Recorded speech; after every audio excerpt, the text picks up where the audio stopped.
Bismillahirrahmanirrahim. Alhamdulillahi rabbil alamin wassalatu wassalamu ala rasuli rabbil alamin nabiyyina Muhammad ibn Abdullah wa ala alihi wa sahbihi wa man walah. Amma ba'd. Sambungnya pelajaran kita dalam kitab Bahrul Madhi, Kitabut Taharah, babu ma jaa fil ghusli minal janabah. Masalah nombor 386, bab yang telah datang ia pada mandi dari junub. Sebenarnya kita kata mandi junub ataupun mandi hadas besar.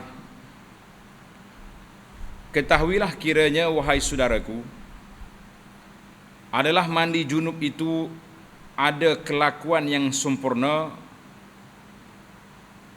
maknanya yang akmal, yang paling sempurna, dan juga berlaku kaifiatnya sebagaimana yang memperbuat oleh Nabi kita sallallahu alaihi wasallam. Mana hak sempurna ni dengan sunatnya, dengan cak rukunya, hak Nabi kita buat itu sempurna. Maka kaifiatnya itu telah dikeluarkan oleh Imam At-Tirmizi, demikian bunyi hadisnya. Hadis nombor 87. An Maimunata qalat wada'tu lin-nabiy sallallahu alaihi wasallam ghusla faghtasala minal janabati fa akfa al-ina'a bishimalihi ala yaminihi faghasala kaffayhi thumma adkhala yadahu fil ina'i fa afada ala farjihi ثم دلك بيده الحائط أو الأرض ثم مضمض واستنشق وغسل وجهه وذراعه ثم أفاض على رأسه ثلاثا ثم أفاض على سائر جسده ثم تنحى وغسل رجليه. قال الترمذي حديث حسن صحيح. Tengok balik terjemahan di bawah tu. Diriwayatkan daripada Ummul Mukminin Maimunah bintil Harith Al-Hilali radhiyallahu anha, katanya, telah aku hantarkan, mana wada' tu mana aku letak dekat Nabi sallallahu alaihi wasallam akan air mandi. Mana dia siap-siapkan air untuk Nabi kita mandi, kerana Nabi sallallahu alaihi wasallam mahu mandi junub. Maka mandilah dia dari sebab junubnya dan memulai ia. Fa'akfa al-ina. Tengok terjemahan dia tu. Maka menyengit ia akan bijana, akan bekas air dengan tangan kirinya, menuang ke atas tangan kanannya. Maka membasuh ia akan dua tapak tangannya 2-3 kali. Jadi dia ambil air belah kiri, dia cuah atas tangan kanan, dia basuh tangan dulu. Summa adkhala yadahu fil ina. Kemudian daripada telah berbasuh dua tangannya, memasuk ia akan tangannya itu ke dalam bekas tadi. Maka menuang ia, yakni diambilnya air itu dengan tapak tangannya, lalu ditimba dan tuangkan ke atas kemaluannya, yakni kubulnya dan duburnya. Mula-mula dibasuh tangan, tak basuh tangan itu di luar bekas. Kemudian bila tangan ni dah bersih, barulah dia cebok. Tangan tu jadi gayung, jadi pencebok pula, jadi alat.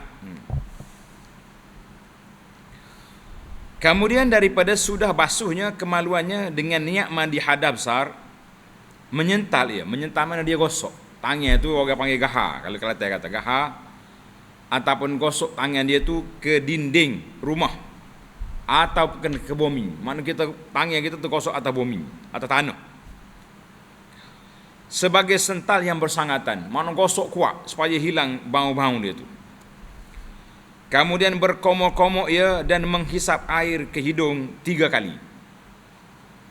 Dan berniatlah ia mengambil air sembahyang dan membasuh ia akan mukanya rata-rata dan membasuh ia akan dua tangannya sampai ke siku. Kemudian daripada sudah sempurna basuh muka dan lengannya, menuanglah ia dengan air di dalam tapak tangannya yang diambilnya dari dalam bekas di hadapannya itu ke atas kepalanya 3 kali, supaya jerak air itu, maknanya air itu masuk dalam kepala tu, dalam rambut-rambut, masuk rata dalam pangkal rambut-rambut serta kepalanya itu. Kemudian daripada sudah jerak air, mana air itu sudah dipastikan rata di atas kepala, dengan 3 kali tuannya tadi, menuanglah pula ia akan air atas sekalian tubuhnya, mula sebelah kanan serta gosok, kemudian dituangnya sebelah kiri, rata-rata sekalian badannya kena air. Jelas tak? Ini baru matan hadis. Lepas ni kita akan syarah satu-satu. Satu-satu baris tu ada syarah dia. Kata Abu Isa, bermula hadis ini hasan lagi sahih. Alhamdulillah, hadis ini bukan hanya dalam Bukhari, bukan hanya dalam Tirmizi. Hadis ini terdapat dalam Sahih Bukhari dan Sunan Abi Daud dan lain-lain. Kata di para ulama, hadis ini sahih. Maknanya cara kaifiat Nabi kita ambil air semaya ni jelas sahih cara dia. Satu lagi hadis Nabi mandi. Hadis nombor 88. Dikeluarkan oleh Imam Abu Isa At-Tirmizi dengan riwayat daripada Sayyidah Aisyah radhiyallahu anha. An Aisyah qalat, kana Rasulullah sallallahu alaihi wasallam idza arada an yaghtasila minal janabati bada'a faghasala yadayhi qabla an yudkhilahumal ina, thumma ghasala farjahu wa yatawadda wudu'ahu lis-salah, thumma yushribu sya'rahu al-ma', thumma yahsi ala ra'si thalatha hasayatin. Qala At-Tirmizi hadisun hasanun sahih. Diriwayatkan daripada Sayyidah Aisyah radhiyallahu anha, katanya, adalah Rasulullah sallallahu alaihi wasallam apabila menghendaki ia mandi dari sebab junub, mulalah ia membasuh akan 2 tangannya. Dia basuh tangan dia dulu sebelum bahawa memasukkan keduanya akan bekas. Ingatlah, kita kena basuh tangan kita di luar. Koloh kau di luar, baldi ke di luar besin, basuh luar dulu. Yakni dibasuhnya di luar bekasnya 2-3 kali lebih dahulu daripada memasukkannya ke dalam bekas. Belum masuk dalam bekas. Kemudian daripada sudah dibasuhnya akan tangannya itu, memasuklah ia akan keduanya, mengambil dan mencebok itu dengan tangannya, membasuh kemaluannya dan disentalkan, mana digosokkan ke tanah. Kemudian daripada itu, mana tangan kita ni kita kena gosok tanah. Ni zaman itulah. Zaman kita ini gosoknya sabun lah, kan? Dan mengambil air sembahyang ia sebagai wuduknya kerana sembahyang, yakni dengan niat mengangkatkan hadas kecil, dan membasuh muka dan 2 tangannya hingga akhirnya. Kemudian daripada selesai wuduk, meminum ia akan rambutnya. Bagaimana rambut minum air pula ni? Maknanya dia tuang air atas kepala dia tu biar menyerap masuk ke celah-celah rambut. Itu maksud air, rambut minum air tu. Yakni mengisap ia akan rambut kepalanya akan air. Masya Allah. Kemudian meraut ia. Raut mana cebok lagi. Dengan 2 tapak tangannya ke dalam air itu, kerana menceboknya dengan 2 tapak tangan, merunggahkan. Maknanya dia bawa air itu, dia letak jirus ke atas kepala, 3 kali raut runggah. Boleh faham kau main raut dengan runggah ni? Nah, maknanya dia cebok 3 kali, dia letak air itu atas kepala. Kata Abu Isa, hadis ini sahih hasan lagi sahih. Tanda tuan-tuan, kata di muhaqqiq akhrajahu al-Bukhari wa Muslim. Hadis ini ada dikeluarkan oleh Imam Bukhari dan Muslim dan lain-lain ashabus sunan, sanad dia sahih. Baik. Sekarang ni kita akan masuk pada penjelasan. Di mana 2 hadis ini menceritakan kepada kita cara kaifiat mandi junub yang sempurna.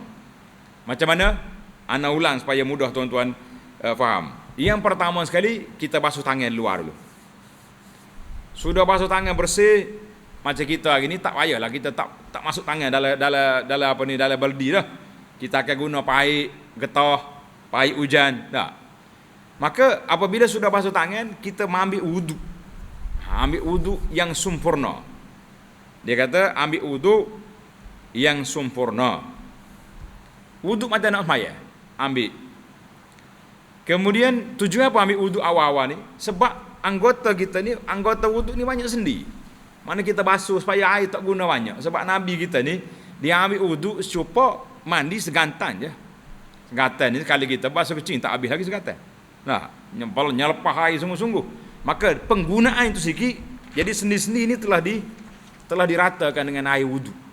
Bila kita jiru air nanti, tak banyak dah air penggunaan. Itu hikmah.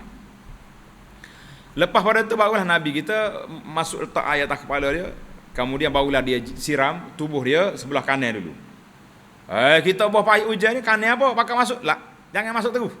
Kita holok kanan, isyarat. Maknanya aku nak basuh belah kanan dulu, ikut sunnah Nabi sallallahu alaihi wasallam. Kemudian kita pergi holok belah kiri pula. Kita boleh je dengan cara pergerakan kita tu jadi kanan, jadi kiri, insya-Allah. Kemudian barulah Nabi kita selesai ke mandi dia semua. Kan? Baru dia pindah tempat dia basuh kaki sebab kaki itu kena pasir. Cuma akan khilaf di sini, adakah ambil wuduk tadi basuh 3 anggota je, muka, tangan, kepala, kaki tak payah basuh? Nawawi kata basuh belakang. Baik, kita masuk pada perbincangan ulama. Masalah yang ke-387, mandi junub dan kelakuannya yang akmal. Tulis, yang akmal, cara mandi yang sempurna. Itu mana akmal. Kata Imam Nawawi rahimahullah taala dalam syarah Sahih Muslim, telah berkata ashab kita. Tulis para jemaah, ashab kita maknanya ulama-ulama mazhab Syafi'i. Itu istilah Imam Nawawi. Berkata ashab kita, mana ulama mazhab Syafi'i. Bermula kesempurnaan mandi junub itu bahawa memulai oleh orang yang mandi itu membasuh tangannya 3 kali. Atau nombor 1, membasuh tangannya 3 kali sebelum memasukkan keduanya ke dalam bekas. Kemudian daripada sudah membasuh tangannya, letak nombor 2, maka timbalah dengan tangan akan air, curahkan ke atas kemaluan, gosok bagi rata. Ambil air itu kita gosok atas kemaluan, basuh itu dulu. Yang ketiga, dan dibasuh, membasuh di mana-mana badan yang kotor. Manakala ada kotoran di badan kita seperti mani, hinguh, apa-apa saja dan sebagainya. Yang keempat, kemudian daripada itu mengambil dia air sembahyang sebagai wudu. Ini buat ni, kena buat lah ni. Hak mana nak mandi ni kena buat lagu ni. Ambil wudunya kerana sembahyang dengan sempurna. Yakni daripada mendatangkan niat wudu dan basuh muka dan 2 tangan rata-rata dan sapu kepala dan basuh 2 kaki. Isu basuh 2 kaki ni ada khilaf sini. Sebab kalau kita tak basuh kaki pun air turun ke kaki. Cuma oleh kerana dia kata wuduk lis salah, takkan ambil wuduk tak basuh kaki. Ini perbahasan. Yang kelima, kemudian cebok air dalam bekas itu dengan 2 belah tangannya. Kalau tak ada cebok, kalau tak ada nak cebok air, maka dirunggahkan, mana dituangkan, ambil bekas tu atas kepala. Ke atas kepala 1 cebok, dicelah-celahi pula dengan jari ke pangkal rambut dan janggut. Gosoklah maknanya, gosok. Yang keenam, kemudian cebok lagi 3 kali, dituangkan ke atas kepala dan ambil jaga ratakan segala celah-celah kelipak badan seperti celah ketiak dan dalam 2 telinga dan pusat dan celah-celah jari. Mana kena ambil perhatian sini. Dan lipat-lipatan perut dan lain daripada yang demikian itu. Maka mahulah sampaikan air kepada semuanya. Tempat lipat-lipat itu kena sampai belakang. Yang ketujuh, kemudian tuang lagi air ke atas kepala 3 kali. Kemudian tuanglah serata badan 3 kali dengan gosok di mana badan yang sampai tapak tangan kepadanya. Kena gosok semua. Habis kita. Dan jika mandi di dalam sungai, senang kita pergi sungai. Kita ni orang tepi sungai, tak? Atau dalam kolam. Kolam hak banyak lah, hak lebih pada 2 kolam ni. Menyelamlah dalamnya 3 kali. Kita kali yang pertama, zong, selai, kita niat mandi, bangun, gosok, selai kali yang kedua, bangun, selai kali yang ketiga. Isyarat lah. Kan? Jadi 3 kali. Mudah main kola ni. Kan? Dan disampaikan air kepada sekalian kulitnya, hari-hari, dan bulu-bulu yang tebal dan jarang-jarang. Semua kena basuh belaka. Biar siapa belaka air kita tu. Dan meratakan basuh zahir bulu-bulunya dan batinnya dan pangkal tempat-tempat tumbuhnya bulu. Dan yang sunatnya, ni yang sunat tanda ni. Habis dah ruku-ruku permulaan tadi.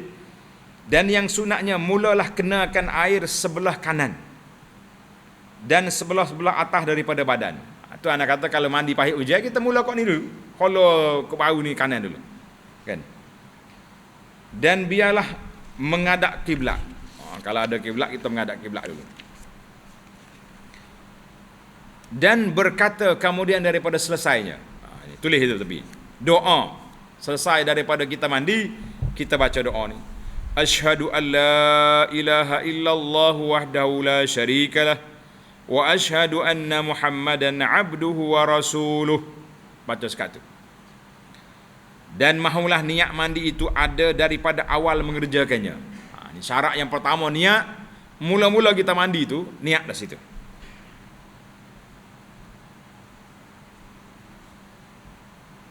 Dan berserta ia sampai habis. Mana niat tu kena niat sampai sudah lah. Jangan niat separuh je. Habis daripadanya. Inilah kesempurnaan mandi junub. Mudah yang mandi ni, payah apa. Dan bermula yang wajibnya daripada itu semua. Hak wajib mana hak rukun, hak kena basuhnya, ialah niat. Pada mula-mula jumpa air. Mula-mula kita nak guna air itu niat, aku mandi junub. Dengan sejuzuk daripada badan. Kita nak basuh badan kita tu niat. Lepas mana? Selepas kita niat wuduk lah. Mula-mula ambil wuduk kan. Lepas ambil wuduk nak basuh kepala dah tu, itu niat mandi junub. Dan meratakan air akan badan dan bulunya dan kulit harinya.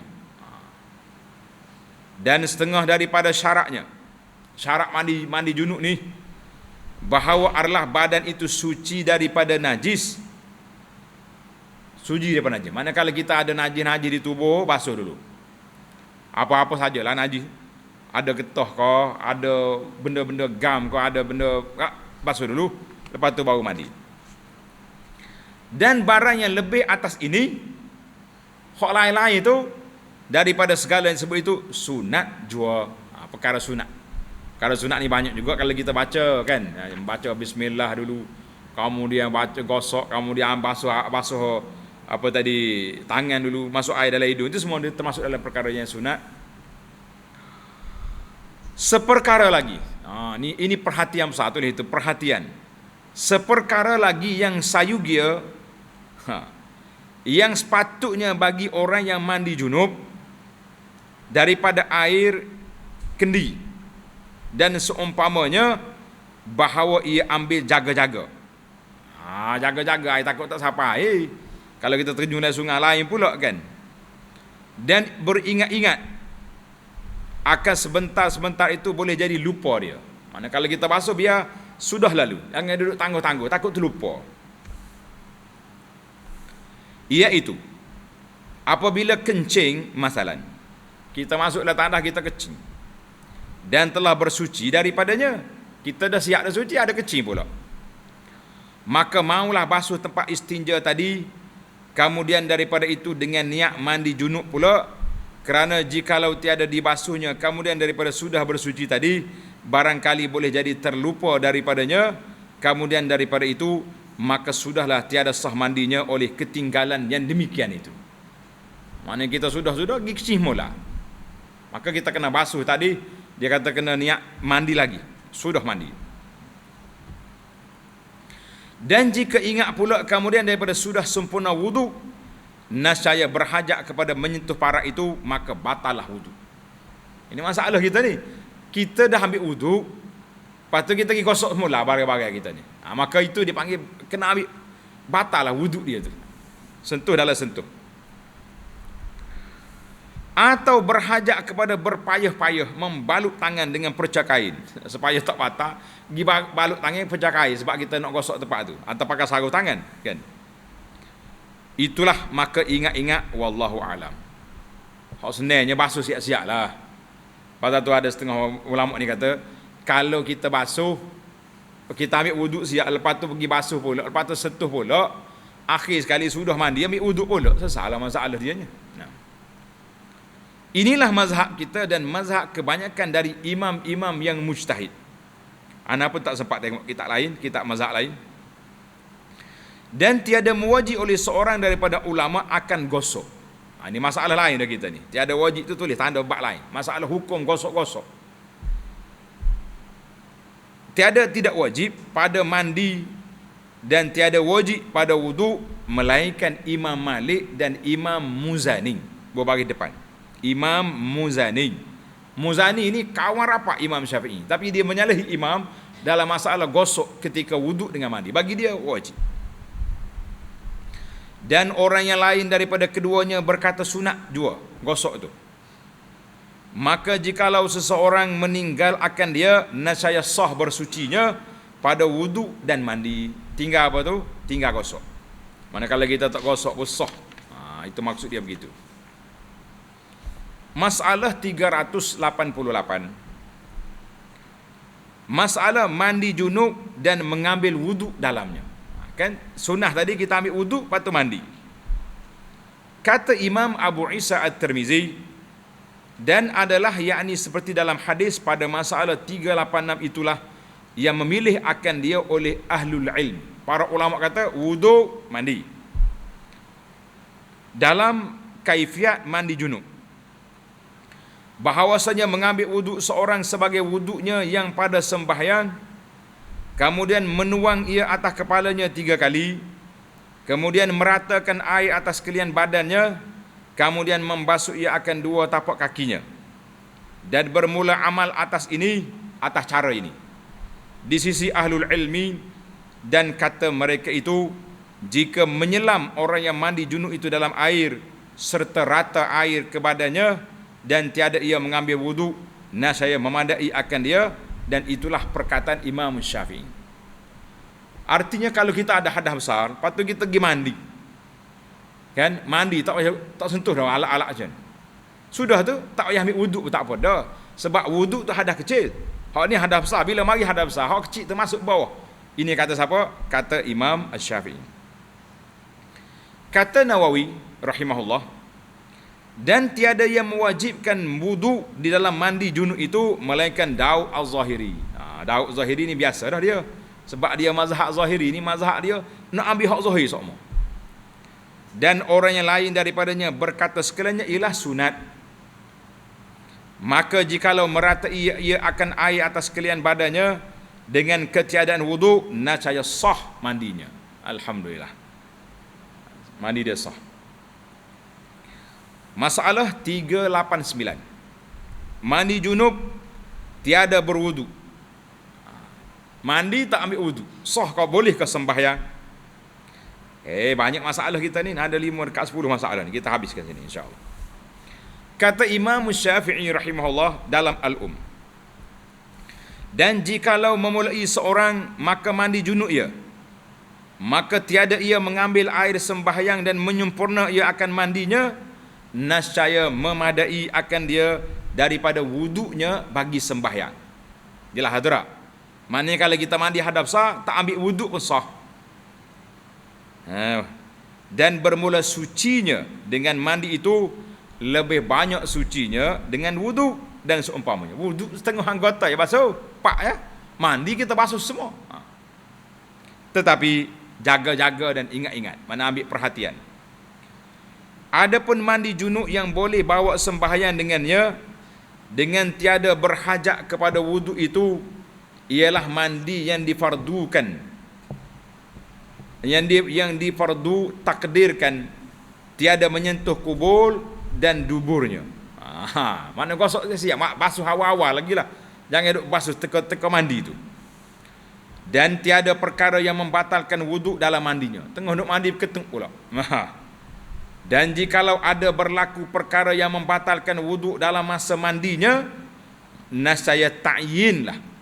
Tulis itu. Ta'yin lah mana tentulah, mestilah mengambil wuduk kemudian daripada mandinya.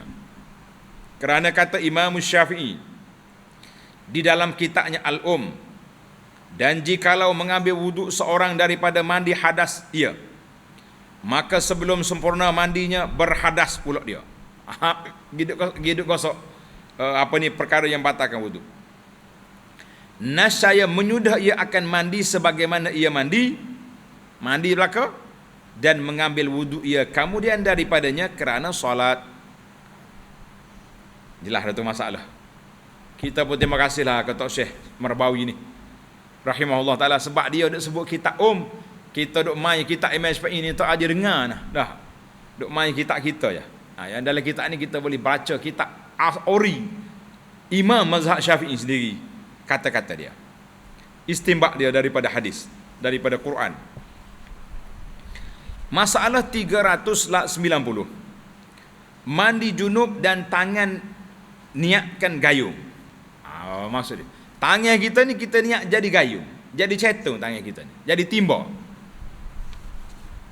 Wahai saudaraku, di dalam hadis pada masalah 386 tadi, iaitu Nabi SAW mandi junub dengan menjadikan tangannya gayung dan cebok menjirus air yang diambil daripada bekas ke badannya.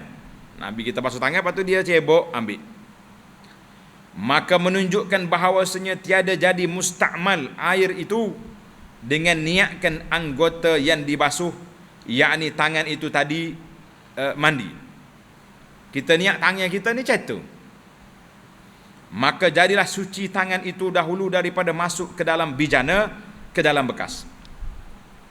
Ataupun tiada jadi mustakmal itu kerana niatkan gayung, wallahu a'lam. Kita ni kalau air tak banyak, kita basuh tangan kita luar, lepas tu kita niat tangan kita ni cetung, boleh je kita cebok ambil jiru atas tangan kita. Masalah 391, istinja dan menyental tangan ke tanah. Mana menyental tu mana gosok tangan atas tanah. Kata Imam Nawawi rahimahullahu ta'ala, dan pada hadis dalam masalah 386 itulah menunjukkan sunat bagi orang yang istinja dengan air, apabila selesai ia daripada membasuh faradnya dengan tangannya, bahawa sentalkan dia, makna gosokkan dia ke tanah, atau basuh dengan asnan dengan sabun. Kita lah ni sabun, atau ganyahkan dia.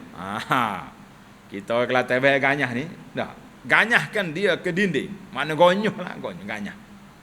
Gosok ke dinding supaya hilang dengan sebabnya akan bau kotor dan barang yang dilawatinya. Mana tangan kita gosok gapo bang lah kat situ. Kerana Nabi SAW tadi kemudian daripada ia membasuh faradnya, menyental ia, menggosok ia akan tangannya ke tanah. Dia tak ada sabun, dia gosok tanah. Habislah kita. Masalah 392. Mandi junub tiada tertib. Tadi Nabi kita mula dengan kepala dulu, basuh belah kanan, kita pergi basuh kaki dulu lagu mana. Kata Imam Syafi'i, dan jikalau memulai seseorang daripada kakinya pada mandi junub sebelum basuh kepalanya, atau dicerai-ceraikannya basuhnya, maka membasuh ia daripada anggota sedikit, kemudian sekejap lagi basuh pula sedikit, nescaya memadai akan dia. Mula-mula kita basuh tangan kanan, paduk dia basuh halik ni pula, kan? Boleh. Cuma makruh lah, dia naknya tertib buat terus. Dan bukannya mandi junub itu seperti mengambil wudu. Ia menyebut akan dia oleh Allah Ta'ala, jika dimulai setengahnya daripada dahulu daripada setengahnya, yakni bertertib pada anggota. Wudu tak boleh. Iza qumtu ila faghsilu wujuhakum. Tangan, kepala, kaki. Mandi tak apa, kaki dulu, basuh belakang, lepas tu basuh depan, basuh kepala, boleh je. Masalah 393, mandi junub dan menggosok di celah jari. Gosok jari kita. Kata Imam Syafi'i, dan mahulah mencelah-celahi dengan tangannya oleh orang yang mandi atau mengambil wudu akan segala jari kakinya hingga yakin ia akan air telah sampai kepada antara segala anak jari. Dan tiada memadai akan dia melainkan yakin akan air telah sampai akan antara keduanya, maka memadalah akan dia demikian itu. Dan jika tiada mencelah-celahi ia sekalipun, manakala kita yakin air sampai dah, tak ada jadi masalah. Tapi gosok itu sunat. Masalah 394, mandi junub tiada berkomor-komor. Dalam hadis tadi Nabi kata madmada, kita pakai tak komor, macam mana? Kata Imam Syafi'i rahimahullah, dan tiadalah aku menyukakan bagi seorang yang meninggal ia akan berkomor-komor dan istinsyak menghisap air ke hidung pada mandi junub. Aku tak suka, mana perbuatan tidak sempurna lah. Dan jika meninggal ia akan dia dengan lupa, sukalah aku baginya bahawa berkomor-komor ia. Ulang balik. Dan jika tiada berkomor-komor pun tiadalah pula atasnya mengembalikan sembahyang jika sembahyang ia dengan mandi junub yang tiada berkomor-komor. Mana sah dah wuduk mandi kita tu, tak payah ulang balik solat. Masalah 395, mandi junub membasuh mata dan telinga. Kita kena semua air dalam mata, dalam telinga ke macam mana? Kata Imam Syafi'i, dan tiada lazim atas seorang yang mandi junub itu merenjis air dalam matanya. Cari pasal merah mata. Dan tiada membasuh akan keduanya, kerana kedua-duanya dua mata ni, kerana kedua-duanya bukannya zahir badan, kerana menyalahi ia akan kedua pelupuk mata. Masuk apa dalam mata tu kan? Kata Imam Syafi'i, dan wajib atas membasuh luar dan dalam dua telinganya, kerana kedua-duanya zahir badan, dan membasuhkan rata-rata pada barang yang zahir daripada cuping telinga. Dan tiada lazim atas memasukkan air ke dalam lubang daripada telinga. Jangan masuk air dalam lubang, bengai kita, mana sapu luar yani. Macam kita ambil wuduk je lah. Masalah 396, mandi junub dan wuduk sedia ada. Kita ada wuduk dah, kita duduk tidur di bersandar di tiang, tiba-tiba mimpi boleh apa ni, jimat, keluar air mani, tak batal wuduk tu, tapi kena mandi. Itu maksud dia ni kronik sikit ni. Orang ada junub tapi dia tak batal wuduk, lagu mana? Pasal ulama kata keluar mani tak batal wuduk. Tanda molek itu. Wahai saudaraku, seseorang yang ada wuduknya tiba-tiba keluar mani dengan tiada jima, dia duk mikir khoyang boleh mandi, maka wajib atasnya mandi dan wuduknya tiada batal. Ini pelik. Tetapi adakah dituntut ia berwuduk juga dalam masa mandinya itu? Kena wuduk juga kan? Kan sunat wuduk awal tadi. Jawabnya, tiada syak dituntut wuduk itu dalam mandinya, sebagaimana menurut nas Imam Nawawi. Katanya, adapun niat wuduk dalam mandi junub itu ialah niat mengangkatkan hadas kecil, melainkan bahawa adalah seorang itu ada junub yang tiada batal air sembahyang, maka bahawasanya niatnya wuduk sunat. Wallahu a'lam. Jadi kita niat wuduk kita mandi itu niat wuduk sunat mandi. Tapi kita ada wuduk dah. Masalah 397, setelah mandi junub dan basuh kaki wuduk, kita basuh kaki kali yang kedua ke macam mana? Wahai saudaraku, adalah hadis dalam hadis pada masalah 386 dahulu menyebutkan Rasulullah sallallahu alaihi wasallam membasuh kaki wuduk dalam mandi junubnya ialah kemudian daripada selesai mandi junub. Ada riwayat kata lepas mandi semua Nabi pindah tempat baru dia basuh kaki. Macam mana ni?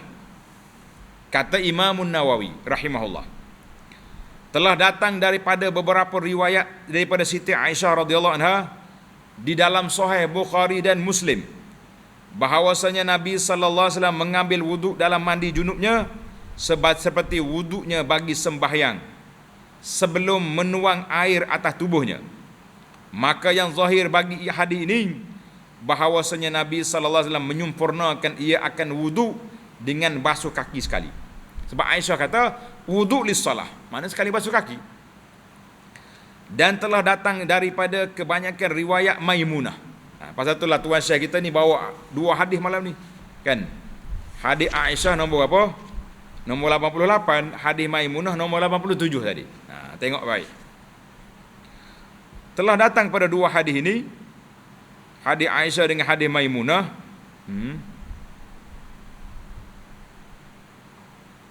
mengambil wuduk Nabi, kemudian menuang air ke atas tubuhnya, kemudian berubah jauh sedikit daripada mandiannya, tempat dia mandi, maka membasuh ia akan kakinya.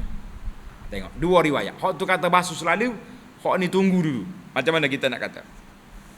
Sebagaimana dalam hadis masalah 386, maka tasrih, maknanya jelas, perbuatan Nabi itu mentakhirkan basuh kaki.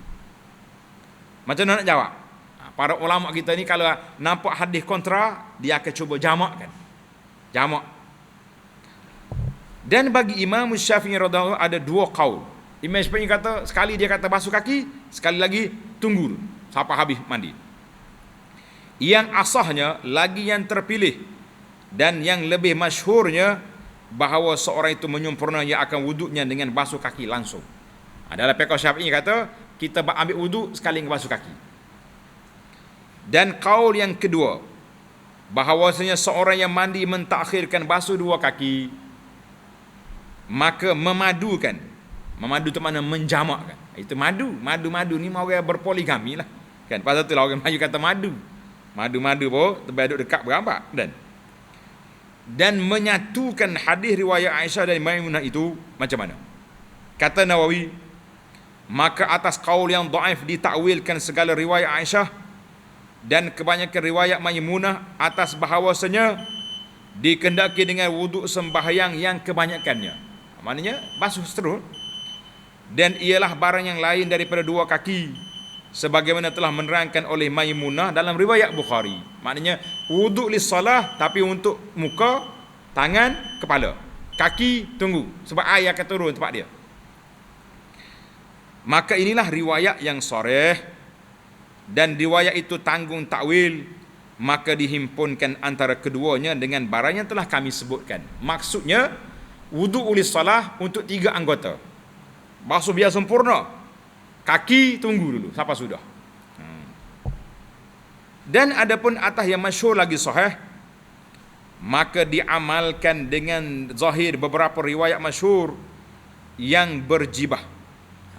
Jumpa bagai pelik kita ni. Berjibah dia kata yang diakui, diriwayatkan daripada Aisyah dan Maimunah sekaliannya pada mendahulukan wuduk bagi sembahyang. Mana ambil wuduk yang sempurna tu. Maka inilah keadaan ghalib dan adab yang ma'ruf bagi Nabi sallallahu alaihi wasallam. Dan keadaannya mengulang basuh kaki kemudian daripada selesai mandi bagi menghilangkan tanah, bukannya kerana junub. Maka jadilah kakinya itu kena basuh dua kali. Jelas ke tidak? Khilaf ulama tentang basuh kaki ni. Kita nak basuh selalu ke waktu ambil wuduk yang pertama tadi, ataupun tunggu sampai sudah? Jadi hadis Maimunah kata tunggu, hadis Aisyah kata basuh. Jadi ulama ni kata kita campur basuh selalulah. Jadi kesimpulan kita kata para jemaah sekalian, kita boleh pilih lah, nak basuh selalu ke nak basuh lepas pada ni. Elok juga basuh selalu. Sambil-sambil basuh kita tengok tapak kaki tu mungkin ada getah, mungkin ada gapo kan. Ni mandi junub ni, kalau tak sah ni banyak benda yang tersangkut. Kita kata wallahu a'lam. Jadi alhamdulillah para jemaah sekalian muslimin dan juga muslimat, tamatlah kita bab mandi junub yang sempurna, alhamdulillah. InsyaAllah kita akan masuk hadis 89, bab buka orang perempuan mandi kena buka sanggur ke macam mana. Tunggu dalam siri yang akan datang insya-Allah. Subhanakallahumma wa bihamdika asyhadu an la ilaha illa anta astaghfiruka wa atubu ilaik. Wa sallallahu wa sallama wa barak ala Muhammadin wa ala alihi wa sahbihi ajma'in. walhamdulillahi rabbil alamin.